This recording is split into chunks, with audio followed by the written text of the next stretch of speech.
They weren't. You know, they had some trouble with Right. electricity at Sugarland. Some electricity problems. Hey, Can you all hear Raleigh. me on Zoom? Hey guys, hearing you Awesome. good. So good afternoon, everybody. Welcome to the second meeting of the 32nd year of Sugarland Rotary Club. If you could, please silence your cell phones. And if you're on social media, please check in to Tarasco's that you're attending a meeting and use the hashtag #BeBoldSLRotary and Sugarland Rotary Rocks. What is it I need to do? Who's doing the invocation, do you know? Darla's going to do the invocation. Sonny, you don't need to do anything. Flo is taking care of you. Oh, okay. Thank you. Dear You're Heavenly welcome. Father, just thank you for this day. I thank you for our time that we get to be together as a group of people, whether we're here in this room or if we're virtually on the computer. I'm glad that we have that we can meet and commune together. I ask that you bless this food to our body and our bodies to your service. In Jesus' name I pray, amen. Amen. Amen. Thank you, Darla. And the Pledge of Allegiance. Okay. We don't have a flag to say the Pledge of Allegiance. Okay, please join me with the flag. I pledge allegiance to the flag of the United States of America and to the republic for which it stands, one nation, under God, indivisible, with liberty and justice for all. Thank you, Lynn. I'm a former Boy Scout and I almost said two. Okay. Just to let you know, I sent a video out the other day. We are trying to raise money to feed healthcare workers. Some people have reached out to me already and made a donation. If you'd like to make a donation, there's a basket up there before you leave. You're welcome if you have the ability to donate to that. For those online, if you would like to make a donation, let Margie know or let me know, and we can charge your account, or I'll connect with you to collect the funds. Right now, we've raised 600 of the 3,000, so we're moving up there. So, do we have any? Yeah, do we have guests? Okay. Would you like to introduce yourself? You don't have to talk about what you're going to talk about, but just introduce who you are. So yes. Yeah. We're not going to do your speech. Just introduce yourself. Okay, just from here? Yeah, that's fine. I'm Dr. Darrell Knox. I am a psychiatrist. I work for the Harris Center for Mental Health and IDD, formerly MHMRA of Harris County. And we're a large community mental health center that help people struggling with mental illness, regardless of ability to pay. And I'm the chief medical officer there. Thank you. Look forward to hearing from you. Just your 30-second elevator. Hi, I'm Fran Steele, friend of Mary Favre's, of course, Suzanne. I'm on First Colony board with Mary, and we've known each other since, goodness gracious, too long, right? Since our kids were in kindergarten. Thanks for having me. Thank you. And it does not look like we have any visitors online, so we're good. So, is Allison?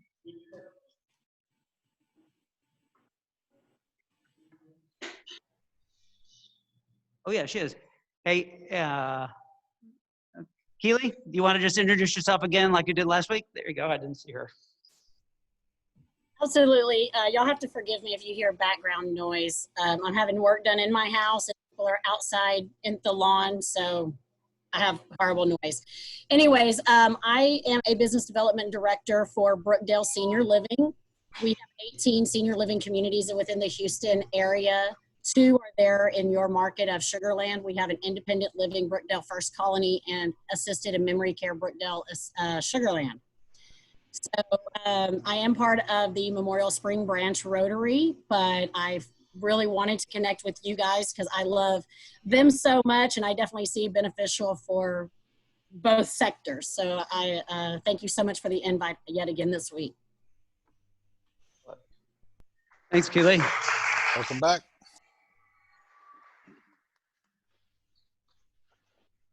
So is Allison, she's not here. No. Okay, so I will go ahead and go over the birthdays and anniversaries.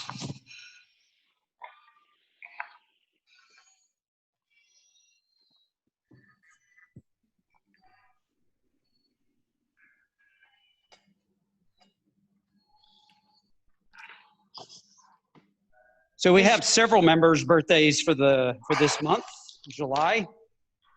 We have David Shaw on July 9th. Well, he's 85. That's right, he is. I should have known that. So I went by his house the other day. Velada's July 15th. Courtney, July 18th. Josh, July 20th. Lorene, 25th. Boucher on July 27th. And Ward on the July 29th.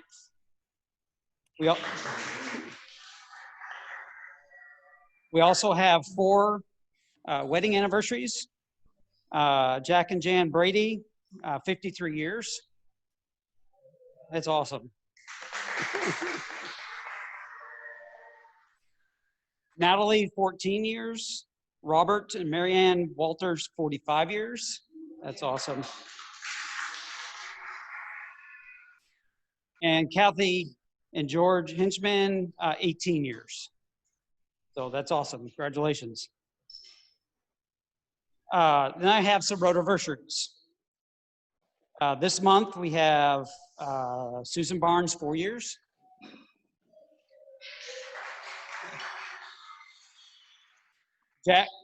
Jack Brady, 43 years.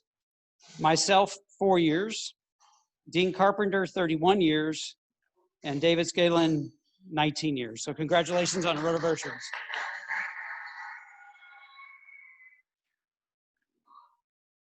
All right.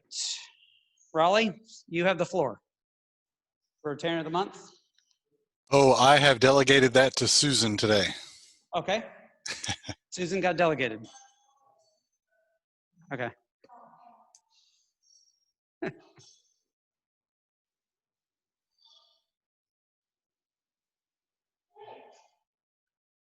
Here you go.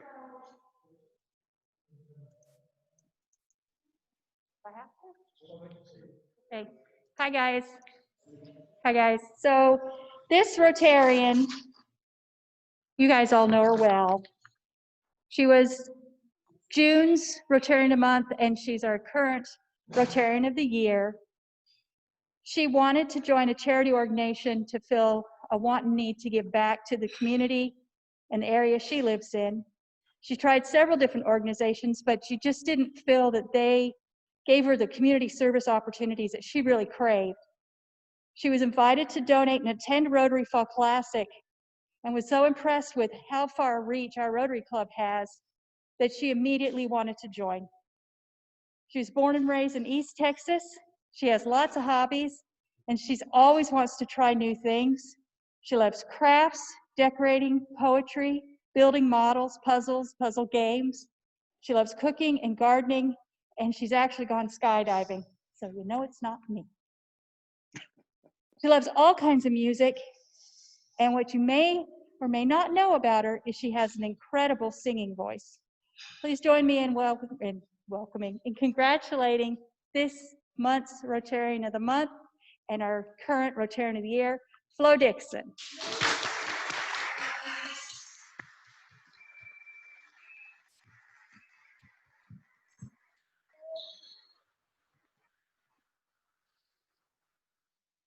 Thanks, Susan. Do any of the service chairs, either in the room or on the Zoom, have any reports they want to say? Rick, anything? Where's Rick? Well, I don't see Rick on there. Okay. Just mute. Rick, do you have anything? Sorry about that. Yeah, so the socials this year are going to be the first week of the month. And it's going to be a really interesting year with the necessity to have the in-person and the virtual. And so, by the way, you know, there's 2 or 3 people that actually volunteered to help with this, and we're going to need more because it gets really complicated when you're talking about virtual, in person, and how many events are actually going to be needed available. So there's lots of discussion going on. You know, Dean is one of those. Wonder Woman is another one. And so I really appreciate you stepping up, but we do need more people. And it's going to be a fun thing to do. It better be. Thanks, Rick. Lynn, do you have anything you want to talk about? No? Okay. Margie's on the call. Flo, do you have a second just to talk about the 5K? Yes. I can talk about the 5K. You would probably have more information on it, but definitely if you do not run, you can still walk a 3.1 mile as long as you chart it and you submit it. You get a free t-shirt and a medal with your registration. Now, if you just want to register and not walk it, not get a t-shirt, not get a medal, it's only $30. And the $30 goes towards everything that Sugar Land Rotary does during the year to support all the local charities in our area. You can also become a sponsor, and there's just a bunch of different ways that you can participate. If you have any questions, you're welcome to reach out to me or to Todd. There's also a website that you can go to, sugarlandrotary5k.com. It's also posted on your Facebook, so definitely share it if you are on Facebook so that you can reach out to your community and all your friends to let them know how that they can participate in something fun that gives back to the community. I do want to ask, I need the in-person attendance as I'm helping Allison with attendance today. So if you guys can either say hi before you leave, or if someone can take the attendance and let me know. Thank you. Thanks, Flo. All right, just real quick, one other thing. On each table, there is a sponsorship form if you're interested. We are having a virtual series, 3 races. And if you would like to advertise on the shirts, it's $250 for all 3 or $100 for the single. So you're welcome if you want to donate or sponsor, you're welcome to do that. I need to know pretty quick because we're going to have to do t-shirts by the end of the week. I do have a couple recognitions I want to make before we get to our guest speaker. Last week, I had given out a few Paul Harris Fellow first time. And since one of the participants was in the cool temperature of Utah, Mary Farbier is a first-time Paul Harris Fellow, so I wanted to give her a certificate, and then there's a pin. Thank you. Thank you.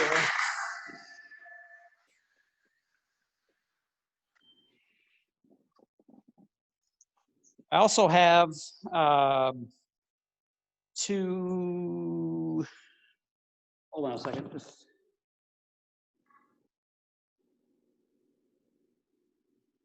Just want to look at these real quick before I mess up what I want to say. So, okay. So we have 2 Rotarians that are going to receive their Paul Harris pin +1, which means they've donated the initial amount of $1,000, and then they've gone to the next level. So I want to read you a little bit about how important Paul Harris is.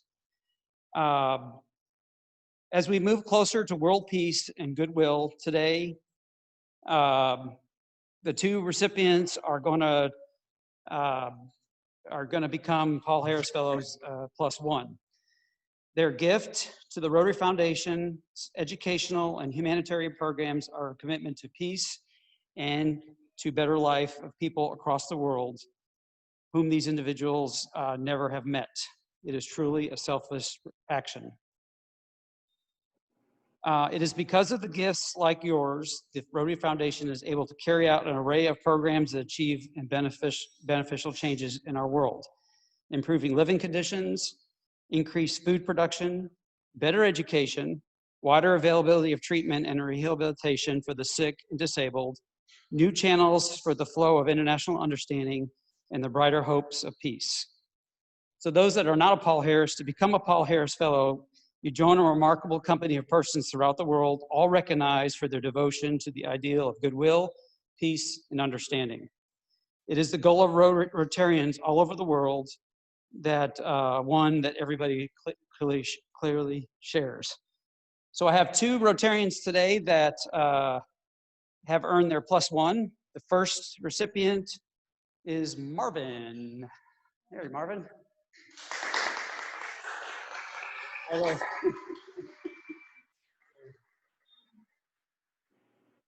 So on the +1, and I guess I knew this, but Susan had to remind me. When you get +1, they have like a little sapphire in it, and then when you get to +5, you go to ruby, and then they start over again. So that signifies when you wear that pin, anybody that's familiar with Rotary knows what level you're at. The second recipient is Jer. Is he here? Oh, there you are. Okay. He is also a +1.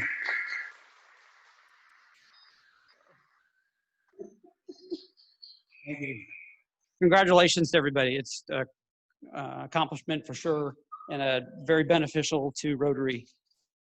All right. So with that said, I want to turn over the mic to Mary Favia to introduce our guest speaker. Make sure it's all recorded.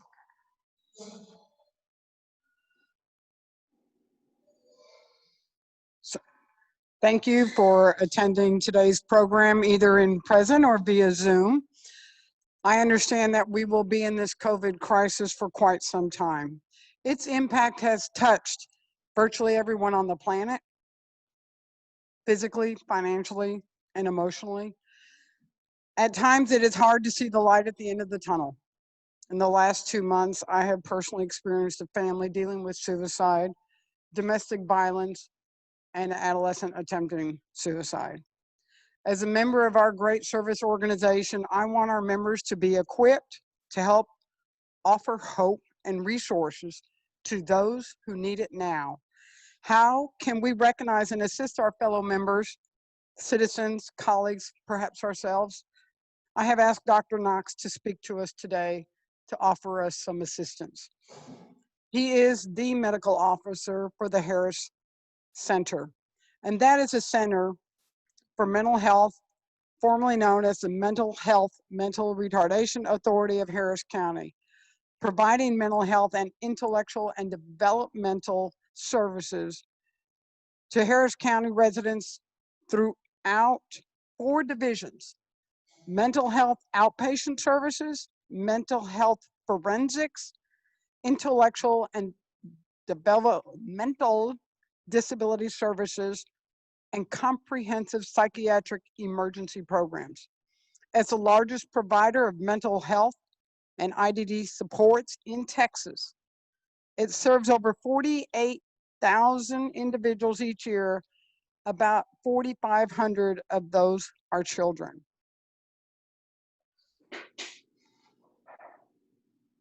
And while we can count how many people they are serving, the impact of those people served has an effect on all others in their circle. Dr. Knox, being the chief medical of the Harris Center, served as the medical director for comprehensive psychiatric emergency program at the Harris Center since 2006. He now provides medical and clinical leadership and supervision across all divisions of the Harris Center, facilitating a consolidated medical approach to support the growing needs and demands of a healthcare entity on its magnitude. He currently serves as the president of the Texas Society of Psychiatric Physicians, a distinguished life fellow of the American Psychiatric Association, and he holds memberships in the Houston Psychiatric Society and the Harris County Medical Society. He earned his undergraduate degree in African American Studies and pre-medicine from the University of Wisconsin-Madison. And he holds a Doctor of Medicine degree from the University of Wisconsin School of Medicine. Dr. Knox is married to well-known citizen Cynthia and has been married to her for 46 years. He has 3 grown children and 2 grandchildren. Please help me extend a Sugar Land Rotary welcome to Dr. Daryl Knox.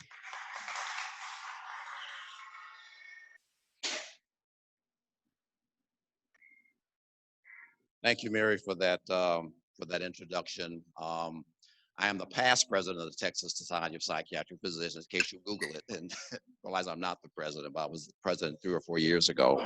But still an active member. First of all, thank you all for inviting me, Rotarians. I think this is a very important topic to talk about the pandemic we're in now with COVID-19 and sort of the havoc it's reached across the world, especially here in our nation, and how it impacts all of us on some level with anxiety and fears and that sort of thing. And so what I want to do in the brief time I have to talk, I think it's about 20 minutes or so and some time at the end for questions and answers, is just talk to you about some of the stressors, with COVID-19 and talk about maybe some coping strategies that most of you might know. But then what happens when those coping strategies are no longer effective? When do you know when it's time to seek professional help? And I'll touch on some of that. And at the same time, tell you where to get help. Many of us know our mental health system is very fragmented, in this country. And so you sort of know where to go when you get a broken arm and that sort of thing. You go to the emergency room. But with mental health issues, people sometimes don't know where they can go. They can always go to the emergency room, but they just don't know. And so I'll talk about some resources to help you determine that. If you or a family member or friend or someone is seeking help, what are the resources available in our community? Who would have thought that 2020, the year of perfect vision, would be such a momentous year, okay? Man, we started off with a bang with the coronavirus pandemic. We've had worldwide protests over racial injustice and police brutality. And this is just halfway through the year. And we got a national election coming up that really has a lot of high stakes for people depending on what happens with that. So we got a lot going on and a lot on our plates to deal with. And no wonder, we're feeling anxious and stressed. COVID stressors, they run the gamut. What might be a stressor for me may not be a stressor for you. What may be a stressor for your spouse may not be a stressor for you. So we have to keep that in mind, that people have certain proclivities for handling stress. And that, the stressors include, we all have fear of contracting the disease, fear that we're gonna spread the disease. There are a lot of asymptomatic, carriers. Certainly, as has been mentioned before, there have been economic worries, job loss, displacements, that sort of thing. Coping with the disease, some of us may have dealt with the disease, may have tested positive, may have, gone through the ravages of that disease, which can run the gamut all the way from asymptomatic to people, needing respirators and ventilators, and some people even dying with it. So it runs the gamut. It's a very novel virus, something like we have never encountered before, and we're still learning as we go. So the information you get is kind of confusing. We follow CDC guidelines, but as they've learned things, these guidelines change. Then it's become politicized, depending on whether you wear a mask or don't wear a mask and that sort of thing. And so it's no wonder, the public is in an uproar as to what's going on. And so some of us deal with isolation and loneliness. There are a lot of people who don't have family. Mary was just talking to me about someone she has, and they're dealing with that. And that's really big for some people during this time. They have no one to reach out to. I come from the north, and one of the things we dealt with up there in the winter was called cabin fever. When people are stuck in their homes because the weather is bad, you don't get out. And what happens when you're stuck with your family and can't get out? A lot of conflict arises. And so we tend to see a lot of increases in domestic violence, family conflict and that sort of thing. These all go hand in heart with the isolation that we have and people who are trying to stay home and protect themselves. There's certainly more people who are susceptible to stress. People at high risk are older people, people that might have underlying medical conditions, caregivers or family members who are taking care of people who are ill and afraid that they might get ill. Healthcare workers, we're certainly healthcare workers. We're not in the ICU, but we sort of help those people. And we feel that we have to keep our services open so that our patients don't flood emergency rooms. But we have people who are working in the ICUs and that sort of thing, who are right on the front lines. We have first responders, food care workers, custodial people. All these people are susceptible to that and are dealing with that anxiety. Also, in our organization, out with the Harris Center, we take care of people with mental health problems. Many of the patients we serve have no place else to go. They have no insurance. We have a lot of people who are homeless. And then you think about it, you're homeless, you have no place to go. What do you isolate? You know, you go to the emergency room, get a test, you know, where do you quarantine yourself? And that's an issue, you know, that we're dealing with. And what are the resources for taking care of those people? One of the things about stress is that stress is not all bad, okay? If there wasn't any stress, we would never learn to adapt, to cope with changes. We'd never learn what our weaknesses are, what strengths we have. So stress in and of itself is not a bad thing, but too much stress can certainly be overwhelming. Many of you might remember the Twilight Zone years ago with Rod Serling. They have a newer one that I haven't watched, but I remember one episode where this guy was a gambler. He would gamble and he wasn't having a good day. He drank and he went home and he was in a car accident.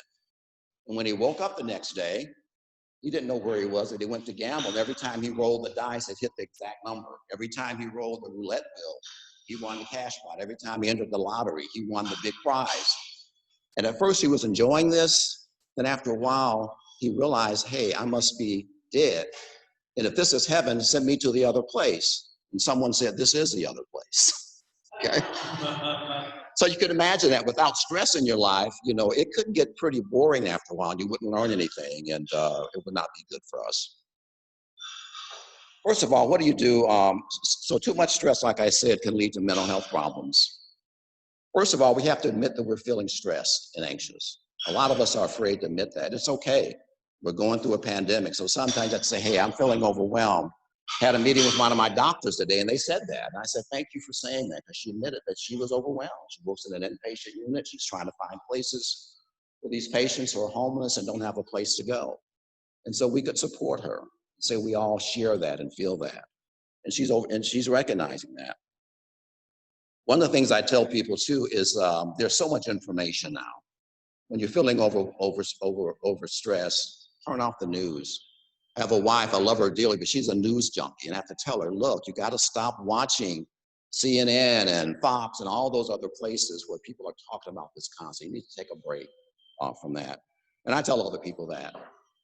Our routines have been interrupted. You know, many of us are, you know, some of you may be retired, some of you may be working, some of you may be working from home, you know, for the first time. A lot of our staff have been deployed home, trying to decrease the footprint, and they're working, you know, through telemedicine and seeing our patients.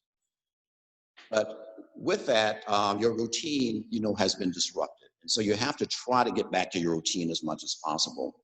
One of the things we're finding out is that many of our staff are working more when they're at home, because they lose track of time, they get engrossed in it, and they're working late into the night. And I tell them, you need to have your routine. You know, try to start the same day, the same time you started when you were working a job. Take breaks, you know, have, you know, regular meal times, you know, that sort of thing. So you need to keep your routines going and establish a new routine, but make it a routine so it's not haphazard. People are staying up late at night, they're not getting enough sleep, they're surfing the net, they're working, and that's not good, that's not healthy. Because we have to take care of ourselves, you know, during this time. We have to make sure that we're eating correctly, that, you know, we're not, you know, there's a tendency to eat more. I know that when I'm at home, there's a tendency to go and snack and, you know, forage, you know, all the little places that you have, and you have to sort of curtail that. Exercise is important. You know, get out, you know, go for a walk. It's kind of hot outside now. That might be a good idea, but go to the mall, go to the store, just get out, go to your yard and sit for a few minutes. Take naps. We know that people don't get sleep, and not having enough sleep can really lead to stress and anxiety. You'd be surprised how regenerating a 10 to 15 minute power nap, you know, can be. If you can just do that, you can feel energized and feel rested and keep you going. We talked about cabin fever and being at home. You might have kids from college, grandkids, people staying there. It gets pretty hectic. So sometimes you got to get some alone time, you know, find you a place, a closet, a bedroom, under the bed, lock the bathroom door, just to get away, you know, just to reflect and have some time for yourself. The other thing we need to do is sort of, one of the things to do with, you know, with being home with family is people have found creative ways to interact with their family. You know, people have learned that families are spending more together time. They're doing things like playing games, you know, together, and doing just a lot of creative things, which I think is really good and really innovative. So you can get to know your family better. You can make a positive, you know, out of that by having these creative interactions. Also look at the positives. You know, many of us has a tendency to focus on the things we don't have instead of focus on the things we do have, and to be thankful with that.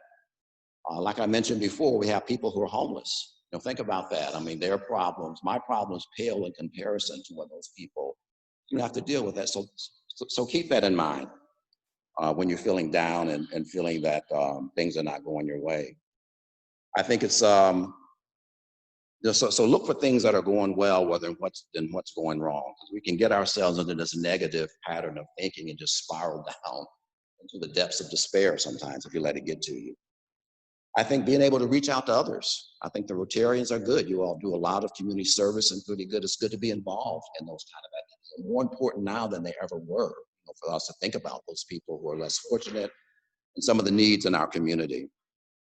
Elderly neighbors, there might be an elderly person, you know, that they don't have family. You might want to reach out to them, figure out what you can do, give them a call, you know, go and visit them. And the other thing I want to tell people is don't be afraid to ask for help. You know, sometimes we just feel that we're too prideful. We don't want to ask for help. Well, some people might know, you know, where to get that help. They might be able to give you a good word of advice.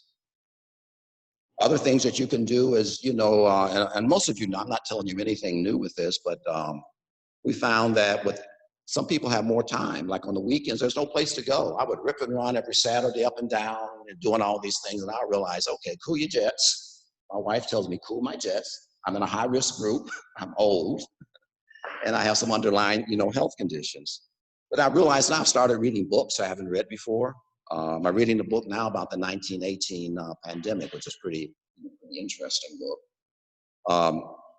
Television now is amazing. Smart TVs, there are a lot of movies and things you can catch up on. We've been watching a lot of documentaries that have really been quite interesting. And so that's something we can do. My wife, Cynthia, has started doing crossword puzzles. And so she likes these crossword puzzles. That's never been my thing. But then one day I was helping, I realized I'm really relaxed. I'm focusing on this piece and stuff and everything goes away. Now I understand they're hard to find now. She has a hard time finding because people, I guess other people have discovered that trick as well. Another thing we've done, it's amazing that we have a lot of ability to stay in touch now. We have FaceTime, you know, we have Zoom, we have Microsoft Teams, we have Google Duo. One of the things we started some weeks ago was just reaching out to family across the country. You know, we have relatives in Wisconsin and in California, so we have a weekly Zoom call together. We just talk and check in with each other and that sort of thing. That's been really, really helpful and really good to stay in touch. In fact, we're more in touch with them than we've ever been. So that might be something you can consider. So, so what are some of the keys to good mental health? Let me talk about that. First of all, we have to be teachable. We have to be willing to change. Like I said, I'm old, but you're never too old to learn. You're never too old to change. And acknowledge that change is hard.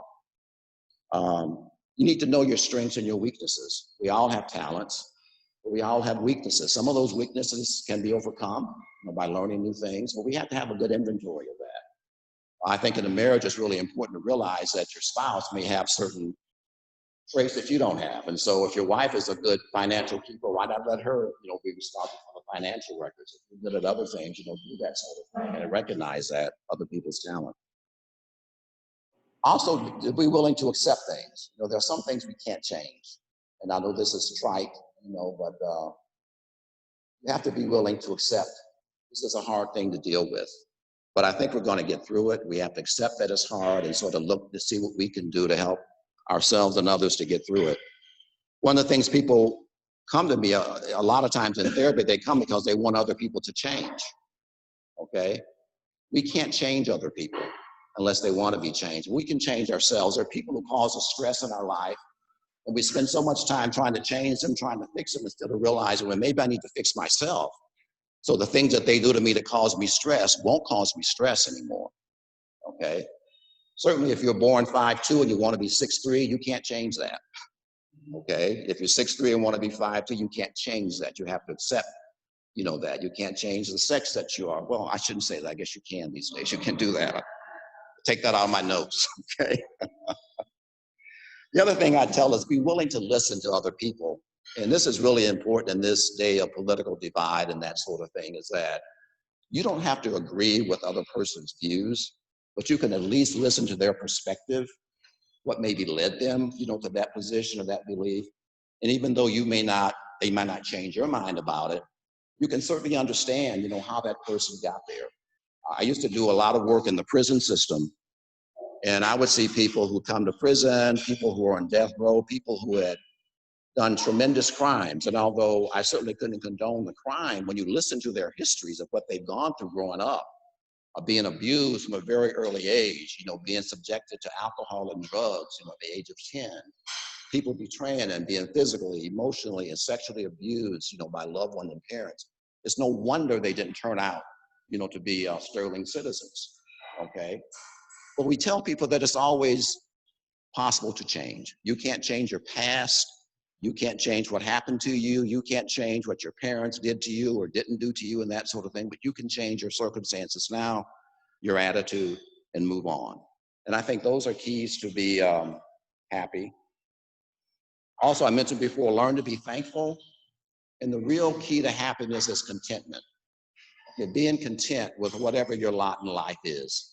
Okay, you have to learn that. We're going to have ups and downs in our financial. We've had a lot of people that have been really hurt economically and that sort of thing. And it's led some people, I think, to despair and even suicide. But I think we have to cultivate that sense of being content and being thankful for what we do have. So what are some stress symptoms that I talked a little bit about that, but fear and worry about job and finances, those are normal things. But when does it get out of hand?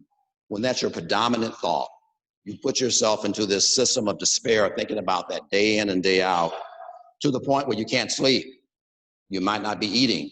You might lose your appetite. You might be overeating. You're unable to concentrate and focus, on things that are important.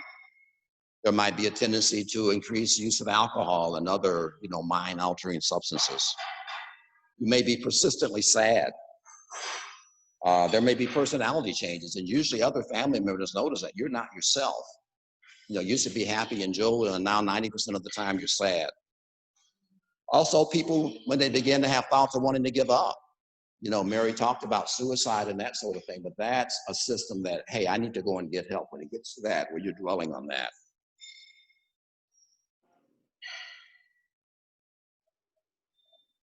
So I want to tell you that too, that help is available, and contrary to popular treatment, mental health treatment works. Be that psychotherapy, be that medications and that sort of thing. We made a lot of strides in treating mental illness. It's not all medications, it takes a lot to treat that, but they're going to see a therapist and talking to some third party who can help you sort of see things that we can't see when we get caught up in our own mind. It's very beneficial. There are also some of us who may have an underlying mental health condition, such as bipolar illness, clinical depression, schizophrenia. It's even tougher for those people. So this stress can really be that thing that kicks them into an episode. Some of us are predisposed, to having mental illness. That's a brain disease of the brain, chemical imbalances and that sort of thing. And so we have to recognize that we may need to go and get help. Other people may be overwhelmed just by the stress of our circumstances, the overwhelmness of this COVID virus, all the things that are going on with them, relationships, past trauma, life transitions, retirement. I'm getting ready to look at that myself. It really is a good thing, but it can also be a stressor if you don't prepare for it. I've had a number of people when I was in private practice who were retired, who were coming in because they had not planned. They realized that playing golf every day and playing tennis every day was not as cool as it was cracked up to be.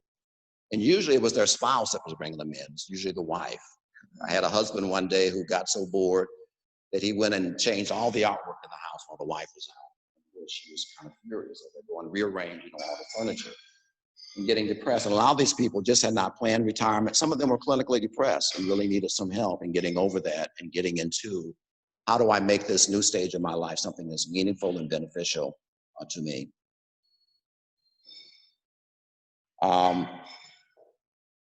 There's a book called the DSM-5. Some of you know it. It's a compendium of all the mental health diagnoses that there are known to psychiatry.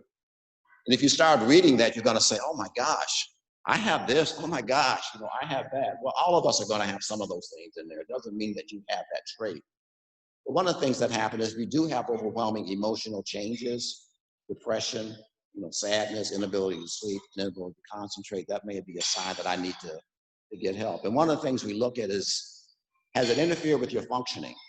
You can have these signs and symptoms, but is it causing you not to do the job you need to do? Take care of your home. Are you falling behind in your job at work? Are you having trouble with interpersonal relationships? Never had that before. Get into arguments. That sort of thing. Well, those may be signs that you might need to go and get some professional help. I know I'm talking kind of fast. We're going to have time for questions and answers, but it's a lot to cover, in 20 minutes. So I want to move into, where do you get help? How do you get help? One of the things I thought about, many of you, if you have a spouse or you work in a company that provides health insurance, there's something called an EAP, an Employee Assistance Program, which is mental health counseling that's available to the employee. Your employer doesn't have to know anything about it. It's all confidential. You can go there. Sometimes there are 2 or 3 free sessions, and they can refer you further on if you need that. And that's a lot of things that people just don't know about. But if you have health insurance, through your company, generally they have that benefit. The other person is your family practitioner, your family doctor. Many of you go to a family doctor. They know that stress is there. Many of them have colleagues like myself that they know how to refer you to help, people in private practice, if you need to get some help with something, and that might be a resource. Many of you go to churches, places like that, where pastors, have some skills in pastoral counseling, but most of them know when that's exceeded their limits. Generally, in most large congregations, there are people, mental health professionals. I go to Sugar Creek, so I get a lot of referrals from the pastoral staff, for people who are asking for help, and talk with a lot of people to sort of guide them as to where they should go. But that's another place you can go. The other thing are helplines. There are a number of helplines across the country where you can call and talk to a mental health professional 24/7, okay? And it really is somebody who may be afraid to go in and talk with a psychiatrist or see a psychiatrist. That might be a place to start, is to call one of these numbers, tell them what you're going through. It's anonymous. They'll ask you for your name, but you're not required to give your name or anything, but they can be quite helpful in pointing you to resources, either about yourself or about how to help a loved one, family member or friend. We have one at our center. We have what's called a crisis helpline. And anybody, even though it's in Harris County, anybody can call it. They generally answer the crisis calls for a number of centers, throughout the state. And I wish we had some materials, but our staff has been going out, so I ran out of our material. We had some pens, but the number is, if somebody wants to write it down, is 713-970-7000. And there are people available 24/7. They can probably tell you where to go. They can probably help you mobilize resources to get a family member help. Also, with COVID, the state has created a state COVID helpline, which our team handles in Harris County around the state. It's a line if you're dealing with anything COVID related. Most of the people are calling with questions about being anxious. I'm just anxious. I got all this stuff going on. What can you tell me? That person can consult with you on the phone and then give you added resources where you can go. Many people are asking about testing. Where do I go and get testing? They have information about that. It's kind of hard now, but hopefully that'll get better. And that number is 833-986-1919. It's a COVID helpline. It's answered by our people here, but they have access to all over the state, and the state has provided some funding, for that. I brought in some stickers. There's a national suicide hotline that you can call if you know someone who's dealing with suicide or you're dealing with those yourself. There's an anonymous number you can call. And even though that number is somewhere in New York, tell them you're from Texas, they will immediately divert it to our center because we are a regional hub for that. So in this area, you'll get diverted to our helpline. And that number is 1-800-273-8255.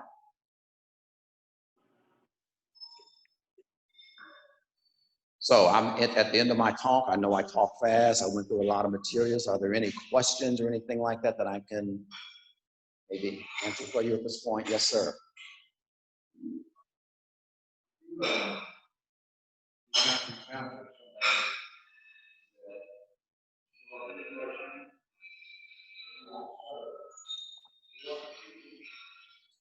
Well, first of all, I think you can tell that person you're concerned, okay? That I notice that your behavior has changed. You seem to be sad. You seem to be sleeping a lot or not sleeping at all.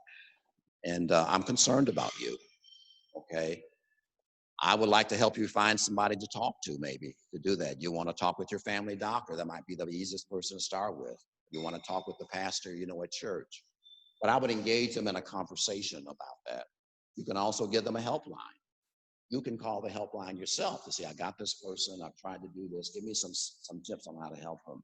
But I think sometimes if you can get family members to see that you're concerned about them, that there's something going on, you may be able to convince them to get help. And that help may not be going to see a mental health professional, it might be going to see the family doctor, getting on the phone and talking with one of these helpline counselors. But I deal with that all the time. And I think you just have to be honest, open, and transparent to people, let them know that you really are concerned. Point out the things that you see that are making you concerned, with specifics about what they're doing that makes you concerned about their behavior. Yes, sir. One of the biggest concerns that I have is that COVID-19, one thing, the lockdown is so different. And we have an unbelievable number of businesses that shut down, will never reopen. That means jobs, these people that are lost. This is that they work so hard for. And I know I just can't go, but I also read that and we are hardly scratching the surface of what this lockdown is going to do to people that lost jobs and are losing businesses. We've got a number of businesses, large businesses, that are closing down. We see people are how do we who are lost a job and they're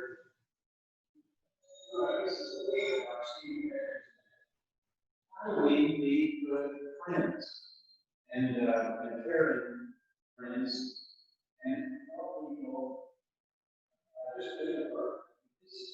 How much many people that lost their jobs and they're dead?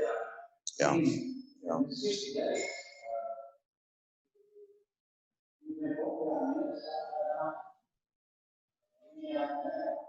And again, I say, and that's a good question. You're absolutely right. And I think our leaders have to do a good job of balancing both. We need to keep the public safe, and we need to do it at a way of how do we get people out and keep our businesses going. And that's a challenge. The unfortunate thing in our country has become politicized. People just start listening and putting their heads together to work together on a solution to address both of those issues, because they're both very important. But getting back to friends, again, if you notice someone who's lost their job, I think reach out to them. You know that's tough. Is there anything I can do, to help you at this point? Hey, losing your job is a tough thing. I do know. I listened to a psychiatrist the other day, and he was saying a lot of people are dealing with that. There are some places you can go and get help. How can I help you to do that? You got to be alert, okay, with people. Sometimes people don't let you know. And that's the thing about suicide. They don't let you know. They don't give off the cues. A lot of times people might start giving away possessions, but that doesn't always happen. They might start acting differently. That doesn't always happen. Even people that are in treatment, will come in for depression. And we think they're doing fine. They tell us they're doing fine. And sometimes when they're better, they've already made the decision that my solution is to kill myself. They actually look better. Even mental health professionals are sometimes astonished at patients who are in treatment who do that. We're doing a lot of things right now to sort of mitigate that. We have a zero suicide campaign, but we're pulling out all the stops to make sure everybody's assessed, to make sure that we can look at demographics and say, oh, this person is 65 years old, they're recently retired, their spouse has died, they're at high risk for suicide. Even though they're not coming in saying that, we can at least start to bring that up and sort of get some preventive measures and that sort of thing. But you're right, this is a worldwide problem and concern. But I think we need to be alert and need to reach out to people when they reach hard times. I think that's one thing you can do, and let them know that you're willing to listen. And generally that helps. Okay.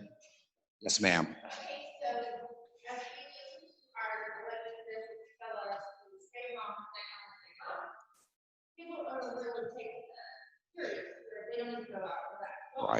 Exactly.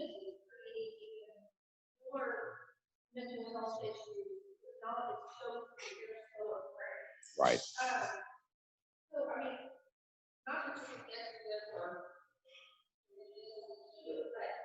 Why isn't anyone standing up saying, as a health official, someone in this field, you can't go out and go back out. Yeah. You can't,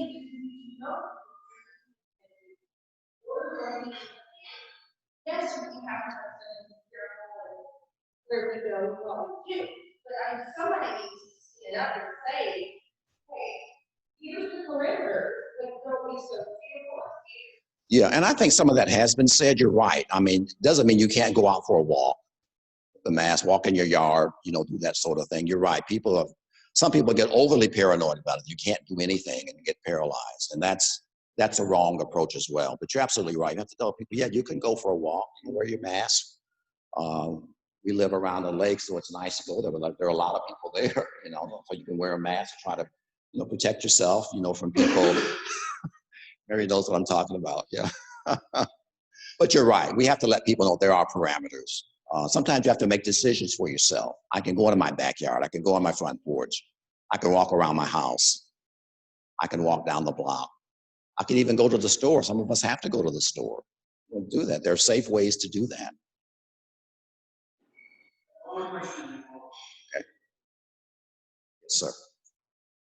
Kind of a corollary to what Marvin asked. Well, I've heard the hypothesis that because people are losing their businesses, afraid to go out, this whole lockdown, that there may be more deaths. The impact is this. Absolutely. COVID. Virus itself. And I think we're seeing that. You're absolutely right. I think there are a lot of deaths that are happening that are COVID related, not necessarily COVID, induced. And one of those can be, just fear, depression, suicidality, from economic loss.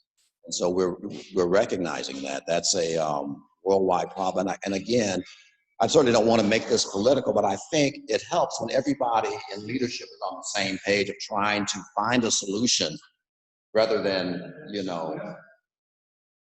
being divisive. And that's all I'm going to say on that. Yes. Yes, it is. It is. Thank you.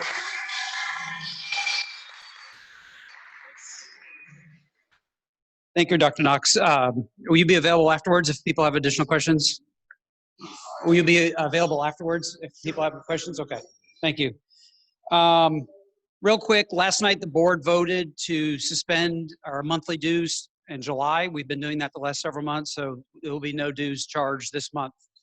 I'm going to give the floor real quickly to Marvin. He's going to talk about our upcoming speakers. Next 3 weeks, 4 weeks, we have a lot of exciting speakers to join us. Next week, we're going to have Jim Rice, who is a member of the school board. He's been president of the school board. He's president of the Texas School Board Members Association. And he can tell us about a very pressing issue on this COVID matter, and that is, what is Fort Bend ISD going to do for this coming school year? And he'll talk about that in some detail. He'll have to address that to us via Zoom, because as soon as he finishes, he'll have another Zoom conference that he's going to be party to. The following week, we're going to have a political summation type meeting to talk about the upcoming November 3rd election, totally on a nonpartisan basis, but to let you know that we will have the longest ballot ever in history. We'll have people from the federal, the state, the county, and the cities all on the election ballot, plus ballot initiatives by both the state and a number of cities. So it is the kind of thing that you really have to be prepared for in advance and to start doing some homework for. So that will be that. Then on the second meeting in August, we have a long time history with Texas Instruments. Rick would be the first one to tell you about it. But the important thing about that is we're going to have a speaker from Texas Instruments, a chance for us to appreciate and recognize who they are, what they've done, but also a chance for them to share a little bit about who they are and what they want us to know about what they're doing and their role in the community. So that's all. And then we've got a number of things. The next 3 months are going to be pretty exciting. Thank you.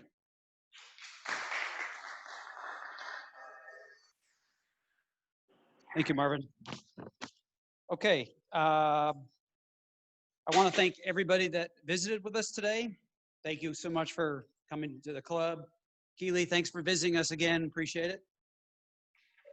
Susan, do you want to lead us in the four-way test?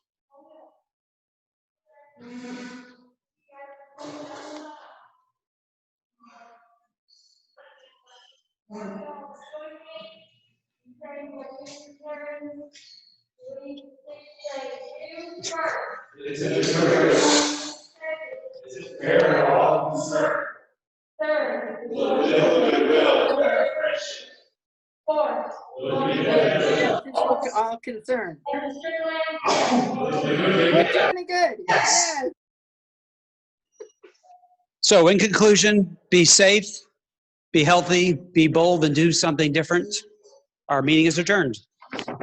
Hey, good job. Bye, everyone.